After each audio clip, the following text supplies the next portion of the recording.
প্রিয় শিক্ষার্থীরা, আসসালামু আলাইকুম।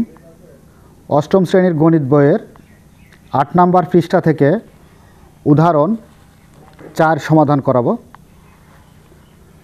তো এখানে দেখতে পাচ্ছ তোমরা 3টা চিত্র দেওয়া আছে।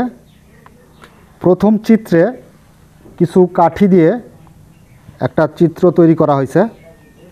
কাঠির সংখ্যা এখানে গণে নিতে পারি আমরা 1 2 3 4 5 6। তার মানে এখানে কাঠির সংখ্যা হচ্ছে 6। এর পরবর্তী চিত্রে কাঠির সংখ্যা কয়টা হবে গণ? 1 2 3 4 5 6 7 8 9 10 11। তার মানে এখানে 11টা পাইলাম।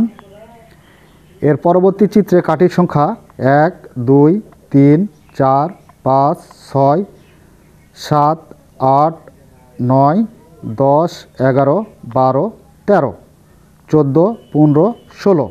তার মানে এখানে পাইলাম কত? 16টা। তো এখানে কি বলা হইল?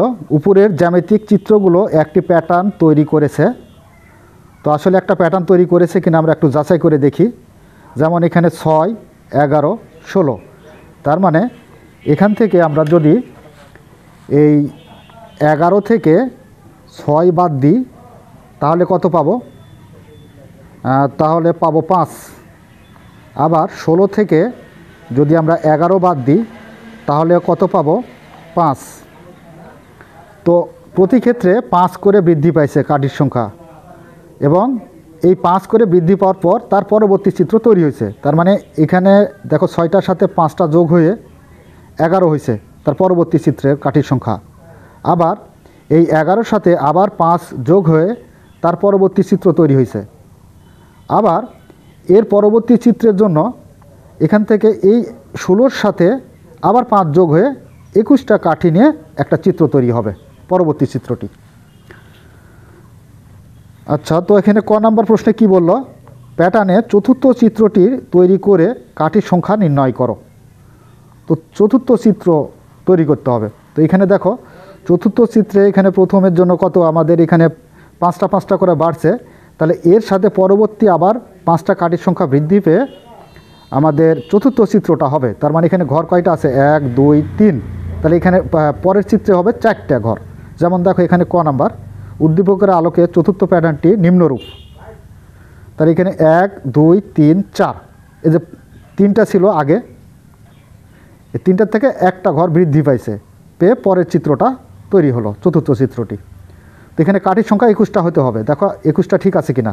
1 2 3 4 5 6 7 8 9 10 11 12 13 14 15 16 17 18 19 20 21।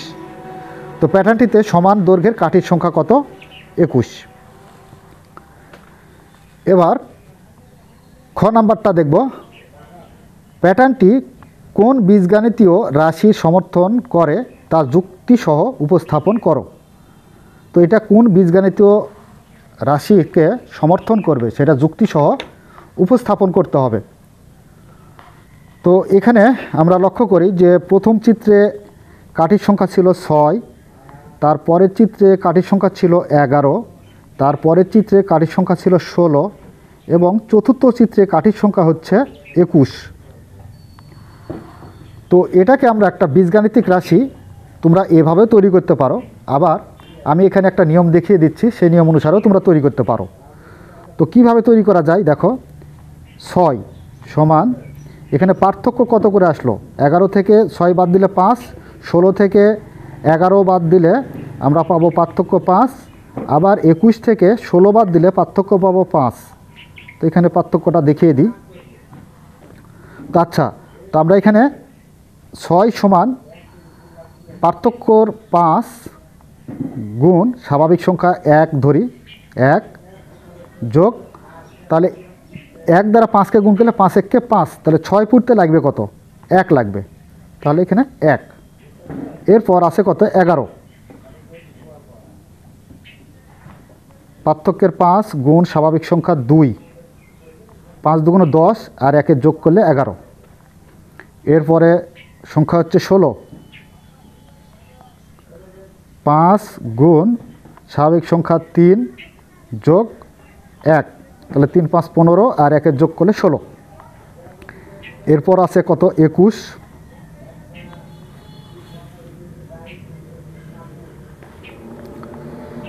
তো 5 গুণ পার্থক্যের 5 আর স্বাভাবিক সংখ্যার 4, 4 5 20 আর 1 যোগ করলে কত হয় 21। তো এখানে আমরা ধরি ক স্বাভাবিক সংখ্যা।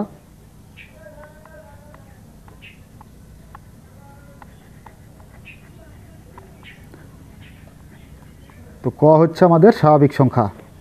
তাহলে বীজগাণিতিক রাশিটা কি দাঁড়ায়?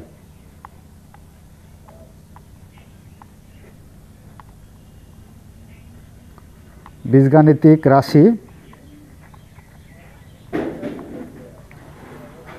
সমান, দেখো পার্থক্যের কত আছে, পার্থক্যের আছে 5, তাহলে এখানে 5 আর 1 2 3 4, এই যে এগুলা হচ্ছে কি আমাদের স্বাভাবিক সংখ্যা। তো স্বাভাবিক সংখ্যা আমরা যেহেতু ক ধরেছি, যোগ এখানে সবার সাথে 1 যোগ অবস্থায় আছে 1। তাহলে এখন আমাদের বীজগাণিতিক রাশিটা কি পেলাম? 5 ক যোগ 1, এটা পেলাম। তো দেখো এখানে তোমাদের যেটা করে দেওয়া আছে সেটাও ঠিক সেম এই একই নিয়মে। এখানে 6কে আগে ভাঙানো হয়েছে, 6কে 5 আর 1 যোগ করা হয়েছে, যোগ করে 6 করা হয়েছে। তাই এক স্বাভাবিক সংখ্যার 1 দ্বারা গুণ করা হলো, তাহলে 5 1 5 যোগ 1। আবার দ্বিতীয় চিত্রের কাঠির সংখ্যা হচ্ছে 11, তাহলে এখানে 10-এর সাথে 1 যোগ করা হয়েছে করে 11। এখন স্বাভাবিক সংখ্যার পার্থক্যের 5 নিব আগে, 5 আর এখানে স্বাভাবিক সংখ্যার 2, 5 2 10 যোগ 1। 16-র ক্ষেত্র তাই 15 যোগ 1 তার মানে 16। এখানে পার্থক্যের 5 আর 3 দ্বারা স্বাভাবিক সংখ্যার 3 দ্বারা গুণ করা হয়েছে, 3 5 15 যোগ 1 তাহলে 16।